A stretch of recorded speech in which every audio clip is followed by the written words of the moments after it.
Illinois Stories Is brought to you by the Corporation for Public Broadcasting, Illinois Arts Council Agency, and by the supportive viewers like you. Thank you.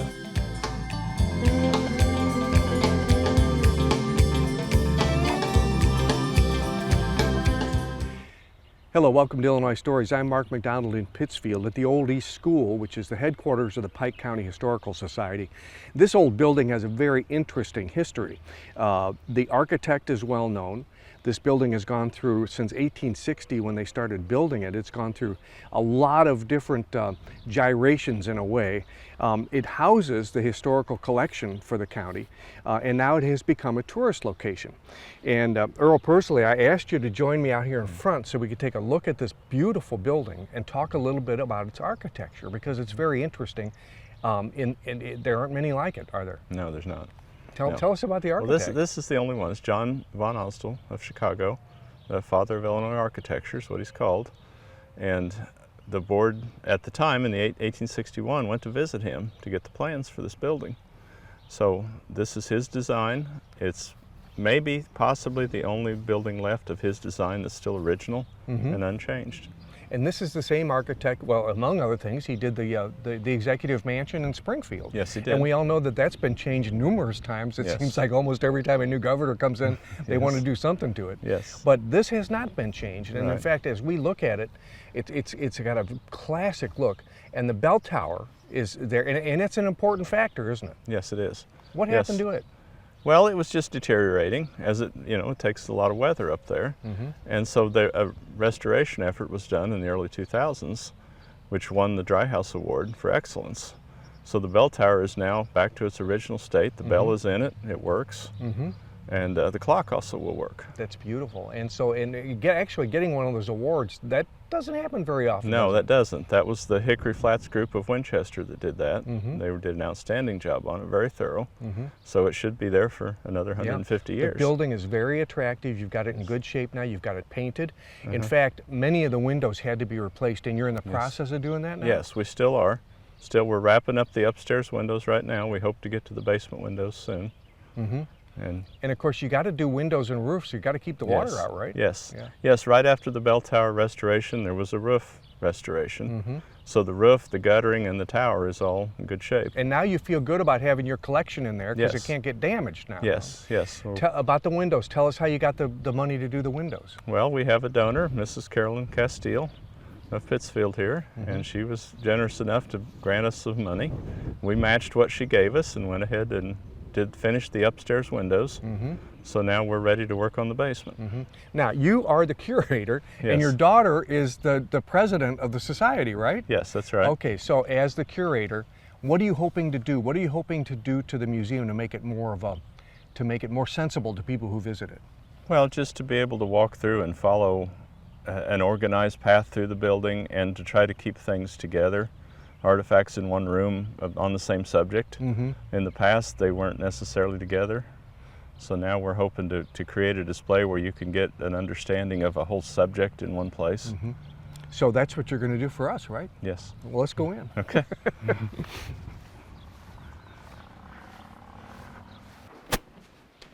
Okay, Earl. First stop. Well, this is a big room. Yes, when it this is. was when this was a school, what did it? This is a classroom. Oh, it's classrooms. These are the classrooms. They had big classrooms, they're 20. didn't they? Yeah, they're 29 by 42, 15-foot ceilings. And so this was a school originally for what, 1 through 12? Yes. Grades 1 through 12, Yes. Really? So everybody in Pittsfield, and many from outside Pittsfield. It was a came to 2-mile school. radius. 2-mile radius that was originally built for. Yeah. And a lot of this is still original building, isn't it? Yes, it is. The floors, as we'll see. Yes. Now this looks like this is in very good shape. This is a newer version. A newer one, but yes. some of them have the old 1860 floor, don't yes, they? Yes, they do. Okay, so that we would walk in here. Here's the desk. Somebody might greet you when you come in and offer to give you a tour. Yes. You might want to do it on your own. Right. And you come around here, and I kind of like this because you are going to have an exhibit on New Philadelphia. And for those who don't know, this would have been the first community founded by an African American, right? Yes, that's correct. And, they say platted and registered. He had the land platted, sold the lots. He sold the lots to get money to free his family. He had paid for his own freedom, his wife's freedom, and he came up here and earned more money, and every time he had enough money to go back, he would go back and buy the freedom of a family member. Goodness. So it's truly an amazing story. It really is. Now, you do have quite a bit of material, but you have a lot more coming because there's been archaeological work done out there at New Philadelphia, and hopefully some of that will find its way back here after it's been analyzed, cleaned up, and categorized, and everything that archaeologists do. Huh? Yes. Yeah. Yes. And even the Smithsonian has some items from here. Yes, they do. That you won't get back, but No. but you might get photographs of it. We're going to get right? photographs, Okay. yes. This is kind of interesting because if you really want to immerse yourself into a county, you go township by township, and Yes. you've made this in a way that you can do that. Yeah, well, see, we have schools over here, but if you turn a page, like here's Pearl Township, a history, some clippings, but each page you turn is a different township. So there's what went on in that township. Kinderhook. Let's see what's next. Levy Township. That's interesting. Man, somebody put a lot of work Yes, into this. this Look at these was old photographs. These are, Yes. and a lot of these buildings and properties wouldn't still be there now. No, I mean, they're these not. are things that Unfortunately, no. wow, And good stuff. yeah. What's the seating area here for? This is just a display. This is furniture from the Ross Mansion. Oh, the Ross Mansion is, Yes. it's no longer there, is it? Right. Yeah. No, it's not. But you do have some of the furniture. Yes. Ross was a key person, wasn't he? Yes, he was. Who was Colonel William Ross? Was he a friend of Lincoln? He was a friend of Lincoln. He was the early settler, one of the earliest settlers. He founded Atlas. Another famous quote that we like here in Pike County is that Mr. Ross told Mr. Wood, John Wood, of Quincy, that Quincy could not possibly succeed because it was too close to Atlas. Well, Atlas is sort of just a crossroads yes, now, it isn't is. Yes, yeah, and Well, he got that one wrong. he did. And of course, Abraham Lincoln had close ties here. He had friends, Yes. but he also had acquaintances that became very crucial to his career. Yes, he did. Yeah. Mr. Nicolay became his secretary, also Mr. Hay, his secretary, and John Philbrick from Grigsville was his secretary. Here's Hay over here. Charles Philbrick. Here's a picture of the two of them. That's the two. That's Hay and Lincoln. Nicolay. Yeah. And actually, Nicolay was from Pike County, right? And Yes. Hay went to school here. Hay and came here got and to went know to him school. that way. And Okay. and Hay went to school and went on to Springfield to become a lawyer. Nicolay followed later after a newspaper career here in Pittsfield. And then Lincoln must have seen something in them because not Yes, only he did he did. bring them to Springfield, but they stayed with him Yes. through his presidency, didn't they? Yes, they did. Yeah. Both of them did. Yeah. Fascinating. And they wrote a biography of him afterwards. Yeah, and that's not all Nicolay wrote. Nicolay was asked, before Lincoln even got the nomination from the Republican Party, Nicolay was asked to write about him. Yes, he was. Wasn't he? And He you wrote happen an to editorial. have, at least, is it a copy of that No, this is the editorial? original newspaper right here. Okay, show it to us. This, Let me get out of the way. sorry. This is the original newspaper that the editorial appeared in promoting Lincoln for president. So this was the first time that there had been mention of Lincoln for president. Okay, and this is in 1859, right? In 1860, Okay. February 1860. Aha, okay. Honorable Abraham Lincoln. And for those who can't see that, you have copied it up here to where, Yes. where you've got it in type. Yes. And there's a portrait of Nicolay there in the middle. Yes, He's the yes. one that wrote it. Yes. And he was probably the first person to formally recommend Lincoln for Yes. the nomination. Yes. And then for those who don't know, later on then, he went on to Decatur and then on to Chicago to get the statewide Yes. the statewide nomination, didn't Yes, the nomination was in Chicago. And the Colonel Ross, including Pittsfield friends, went to Chicago and made copies of this editorial and handed it out to the delegates to make sure everybody knew who Lincoln was. Because when they went there, Mr. Seward was the favorite to get the nomination. So the Pike County group took this editorial and passed it around, made sure everybody knew who Lincoln was and what he stood for, and that won him the nomination. Is there any indication that this appeared in any other papers? Yes. According to now this is a story in our 1941 newspaper. Are we looking at this here. one here? Okay. Yeah, according to that, they passed it around to all the Republican newspapers in the United States. So it was circulated widely. Mm-hmm. Let's back up just a little bit too, and we won't beat this to death, but this just gives you an idea. If you look from left to right, it gives you an idea of the number of papers that operated in Pike County over the years. Yes. And like you said, so they were usually either Democrat or Republican papers, but yes. that shows you the Yes. the variety of newspapers. And and you've got copies of all of them. Yes, the Free Press is the one that Mr. Nicolay owned. Would you point that out to us? Right here. This is the. Oh, this is Nicolay's. Okay. This was Nicolay's paper. If you look very carefully there in the corner, it'll have his name in it. Mm-hmm. And that would have been before he left. This was in the 1850s. Mm-hmm. He sold this paper in 1856 to go to Springfield. So he was actually practicing law with Mr. Lincoln in his office and with John Hay in Springfield. Yeah. Had sold his newspaper and moved on. He had sold it and moved out. And when he sold it, it was changed to the Journal. So the Journal is where the editorial appeared. He came back to visit his girlfriend in Pittsfield, and they went to visit the editor that had bought his paper. Handed him the editorial? And no, the editor asked him. He says, "I want you to write an editorial." Oh. So it was at the request of the new editor of the paper that he wrote the editorial. Got it. Well, Earl, of course we're in a schoolroom, but on our way up to the front of the schoolroom, I have to ask you about this wagon. It called a dray wagon. It would have been, I guess, probably every family that lived on a farm would have had to have a wagon like this to get not only to town, but to get their stuff around the farm. You know, how are you going to deliver where you're going to need to go? And this one is kind of special because of the painting, which remains on the wood panels. It's really pretty surprising, isn't it? Yes, it is.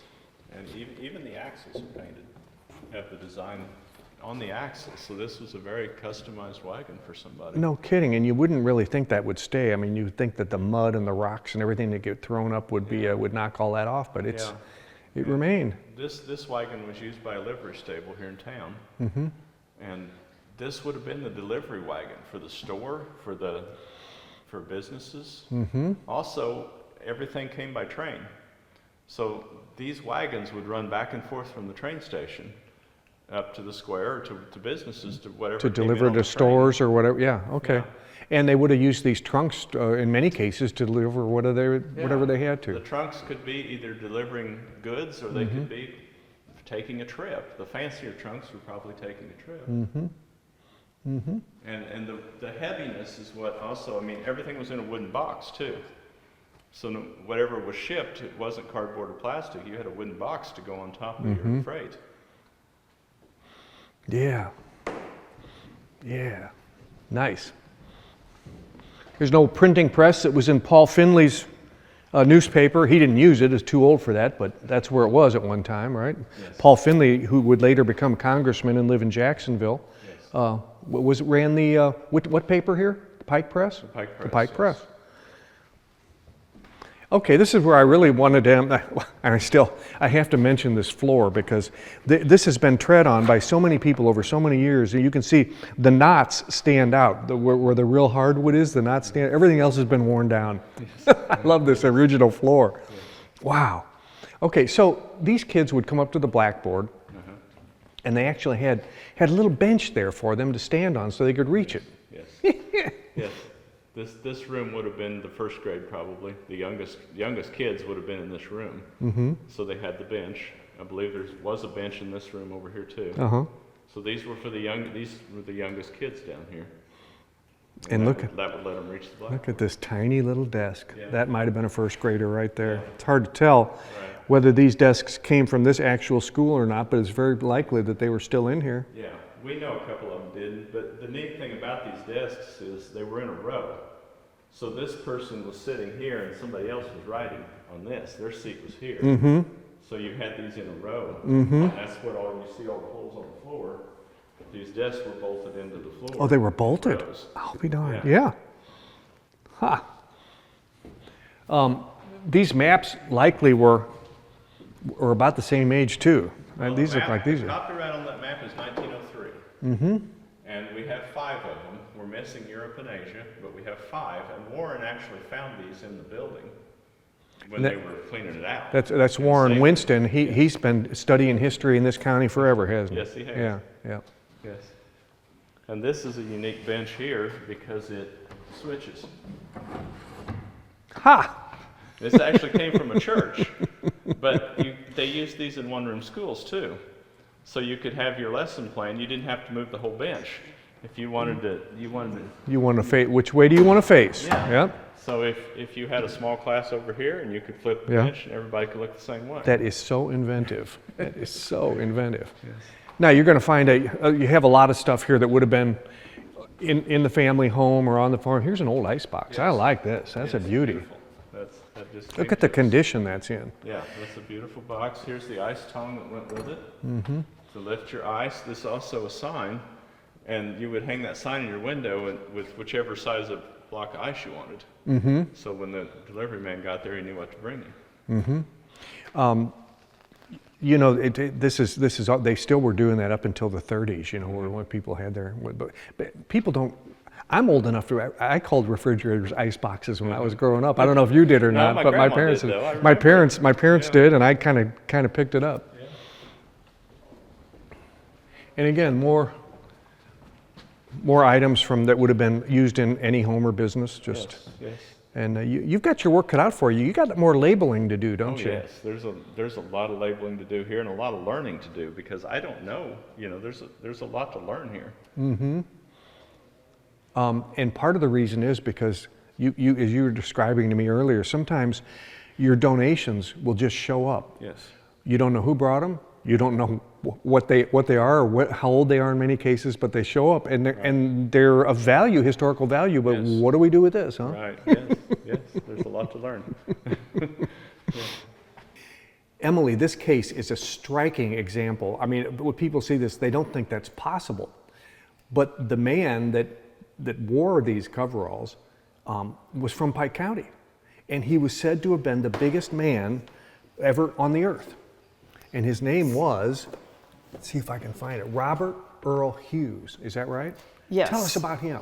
Yes, Robert Earl Hughes was the largest man to ever walk the earth, which is it's an important distinction because he was the heaviest man to walk. He holds the Guinness World Record for that, and there has since been somebody heavier to live, but he was still able to walk, and he did work as much as he was able to. Yeah. Oh. He lived near Fishhook. He lived very close to the county line, but he did live in Pike County, and he visited Fishhook and Bayless a lot. Mm-hmm.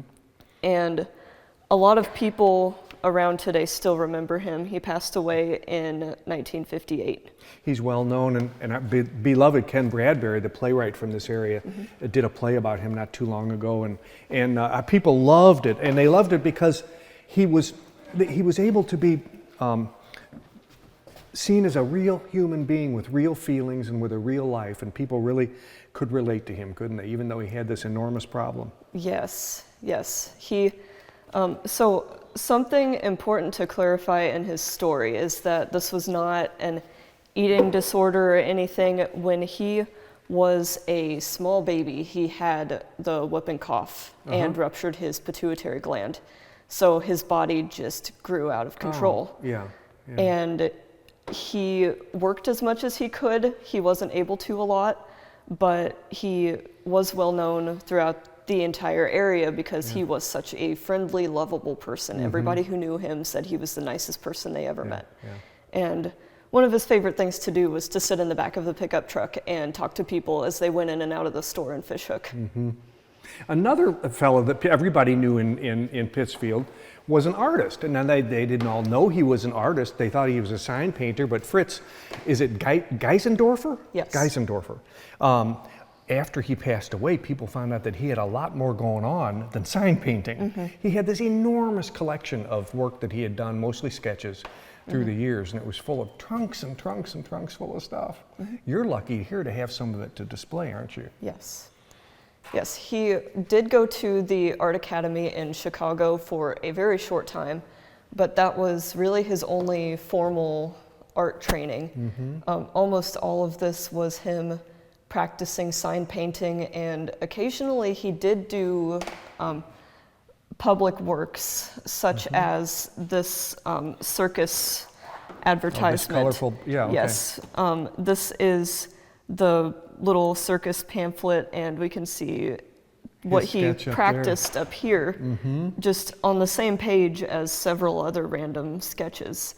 And this was his artwork. Confirmed, obviously, it's almost the exact same drawing. From it's amazing that he could do this. Yes. Yep. He apparently drew and sketched all the time. Yes. Yes. Yes. And here's public schoolhouse in the early 1900s. This is not the building that we're in now. No, it's not. No. Okay. Okay, I want to ask you some more questions. We're going to look at his work as we go by here. Here's a self-portrait. He was very good. Yes, he did several self-portraits, and what he would do, that a family member has this portrait, he has the rest of his collection, and he has this specific portrait where you can see him from the waist up, and you can see that, let's see if one of these has the little pin marks. He would pin it to a board in front of him and draw looking in the mirror. And he has a portrait that shows that. Actually, here is one of them. The family member has a larger one, but that is one of them. It's really quite good. Okay, Yes. come this way with me because there's a lot to learn about old Pike County. Yes. I didn't know this. I'll bet you didn't know it until very long ago. But Pike County took up almost half the state at one time. We're looking, if you look at the red area of this map, you can see that Pike County actually included Chicago at one time. Yes. At the time that Pike County was established, Chicago was a small settlement of only about 60 to 70 inhabitants.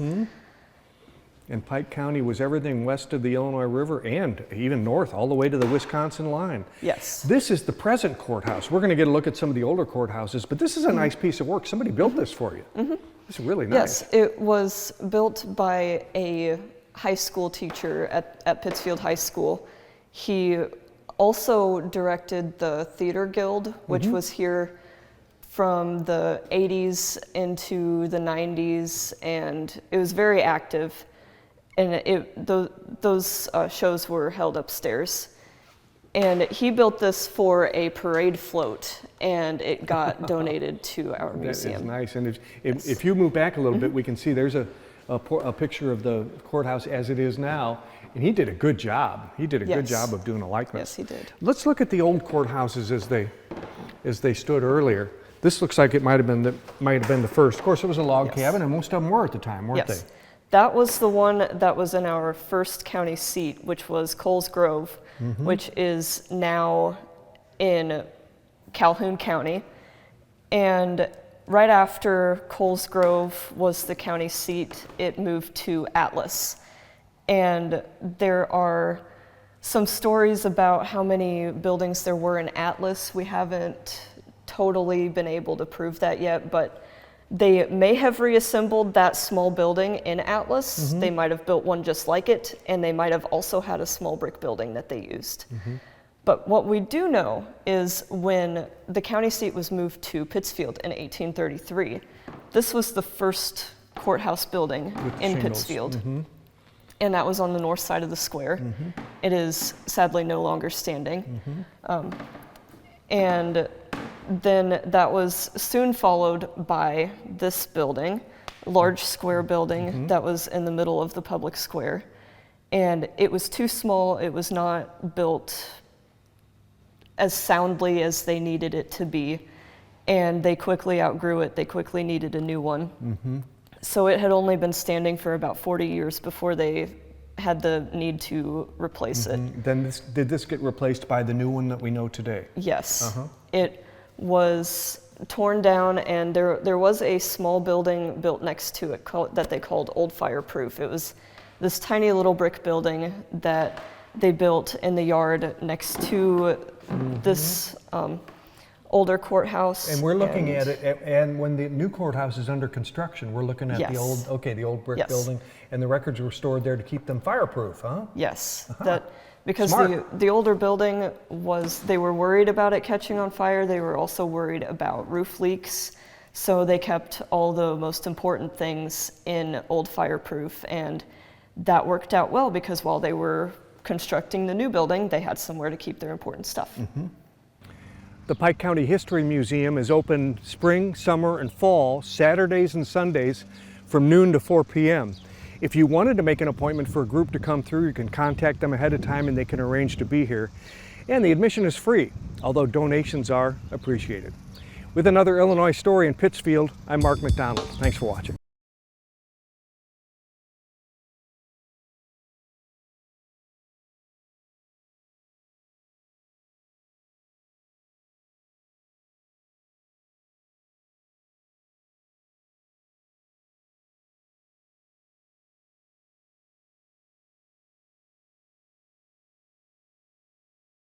Public Broadcasting, Illinois Arts Council Agency, and by the support of viewers like you. Thank you.